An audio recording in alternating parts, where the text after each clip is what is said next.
what you want to do is use this font called Brilliant 3D. Okay, you can find it on Etsy. And what you want to do is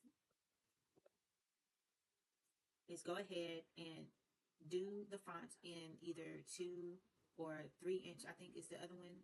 Yeah, 2 inches or 3 inches. I think those are the only options that I have on my file.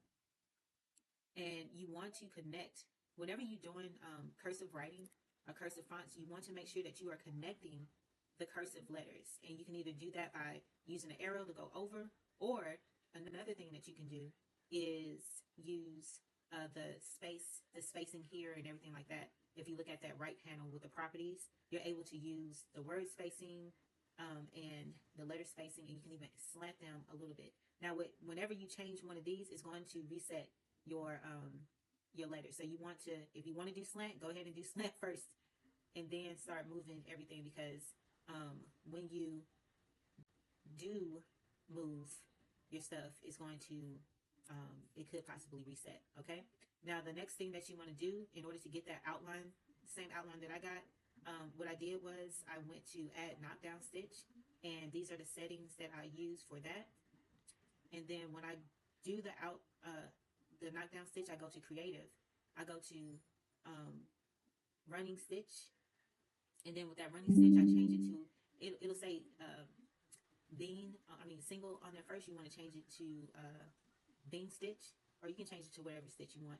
You can up the passes by 5, but remember that you need to lengthen the stitch. Okay, and then there you go. You have your stitch right there. You can go in depth and change the points to where it's like just 1 point. It's not hitting so many points there. You can clean that up. But most of the time, do a test stitch out before you do it. But make sure that this underlay stitch is done before you do the 3D stitch. And you will use glow in the dark stitches in order to do that. So if you see, you do that. Now, another thing that you can do is you can stop this. Oops. Stop it, and then change the color that you want. It just depends on how much time you want to spend on it, but you can change it to the colors that you want to change it to. Okay, and then that'll give you the different colors that you want. Or you can do one. You can do one by one by one. And do it that way. But it's whatever you want to. However much time you want to spend on it. And you can change the colors on there. But yeah, that's how I did that. Now you can go and do your stitches, do points all throughout here if you want to do the inner part of whatever the letters are that are closed, that have that closed in circle, and that'll give you an even better outline. So when it's glow in the dark, you can see even the insides of the letters when you do your stitch out. The final result of the file that I used, if you look at it, I color sorted all of the colors there. These are all the colors that I used. You can always change them up.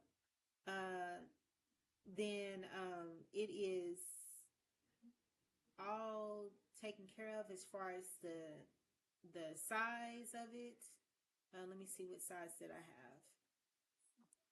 Well, I guess I could just highlight it all.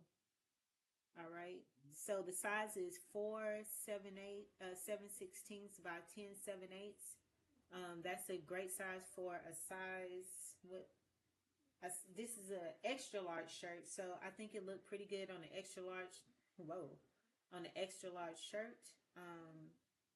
That size. I guess I could minimize it so you can see the whole thing, huh? So on my file, when it because of the software that I've bought, it will automatically separate this into 2 files where I can stitch it out on my PE 770. So yeah, it'll do the underlay first, and then it'll do each color one by one in order, and that's how it goes. If you want to see the simulation, here it is. Let me make this a little bit smaller so you can see everything. So, see,